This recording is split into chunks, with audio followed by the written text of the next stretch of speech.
প্রিয় ভিউয়ার্স, ভালোবাসা যদি সত্যি হয় তাহলে দূরত্ব বা দেশ কিছুই বাধা হতে পারে না। প্রমাণ দিচ্ছি আমাদের গল্প দিয়ে। বিশ্বাস করেন, যখন প্রথম ওকে স্ক্রিনে দেখেছিলাম, কখনো ভাবিনি এই মানুষটা আমার জীবনের সবটা জুড়ে থাকবে। আমি জেনিফার, অস্ট্রেলিয়ার মেয়ে, আর ও রাজা, বাংলাদেশের ছেলে। আমাদের গল্পটা কোনো রূপকথার মতো সহজ ছিল না, কারণ এর শুরুটা হয়েছিল হাজার হাজার মাইল দূরে সোশ্যাল মিডিয়ার এক অচেনা জগতে। আমাদের দেখা হয়েছিল ইনস্টাগ্রামে।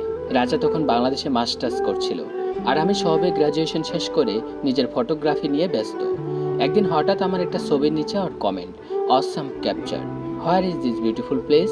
আমি রিপ্লাই দিলাম, এরপর মেসেজের পর মেসেজ। কখন যে রাতের পর রাত পার হয়ে যেত বুঝতেই পারতাম না। ওর বাংলাদেশের গল্প, সংস্কৃতির ভিন্নতা আর ওর সরলতা সবকিছুই আমাকে টানতো। আমার কাছে ওর দেশ মানে শুধু ক্রিকেট আর সুন্দরবন ছিল, কিন্তু রাজা আমাকে একটা অন্য বাংলাদেশ চিনিয়েছিল। ভিডিও কলে হাসি ঠাট্টা, সিরিয়াস আলোচনা, আর একসময় বুঝলাম বন্ধুত্বটা কখনো যেন ভালোবাসে মোড় নিয়েছে। কিন্তু ভালোবাসি বলাটা যতটা সহজ ছিল, সম্পর্কটা টিকিয়ে রাখা ততটা সহজ ছিল না। দুইটা ভিন্ন দেশ, ভিন্ন সংস্কৃতি, হাজার মাইলের দূরত্ব, আর সবার আগে ছিল ভিসার জটিলতা। আমাদের পরিবারগুলো প্রথমে বুঝতেই পারেনি। আমার বাবা মা চিন্তিত ছিলেন এত দূরে কিভাবে থাকবে, আর রাজার পরিবার তো জানতোই না। সামাজিক আর পারিবারিক চাপ, ভবিষ্যৎ নিয়ে অনিশ্চয়তা, সবকিছু মিলে মাঝে মাঝে মনে হতো এত কঠিন কেন সবকিছু।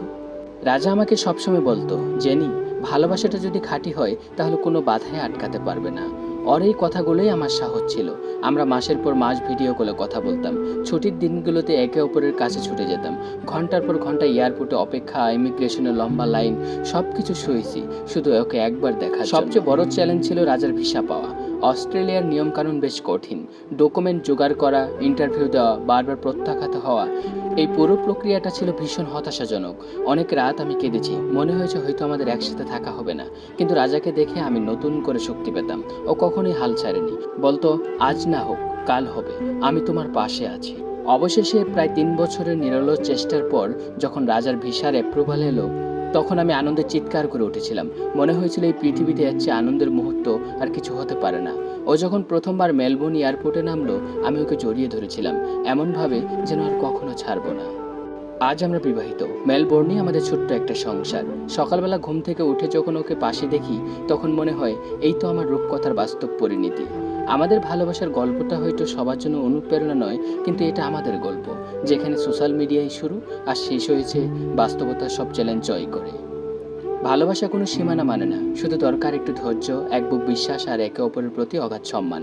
আমাদের গল্পটা হয়তো প্রমাণ করে মনের টান যদি সত্যি হয় তাহলে পৃথিবীর যে কোনো বাধা পেরিয়ে আসা যায়। প্রিয় ভিউয়ার্স, ভালোবাসার প্রেম কাহিনী গল্পটি আপনার কেমন লাগলো তা অবশ্যই কমেন্ট করে জানাবেন। ও হ্যাঁ, গল্পটা আমার বাস্তব জীবন থেকে নয়, এবং আমি নিজেও লিখিনি। এটা ফেসবুকের কারো ওয়াল থেকে সংগৃহীত। ধন্যবাদ।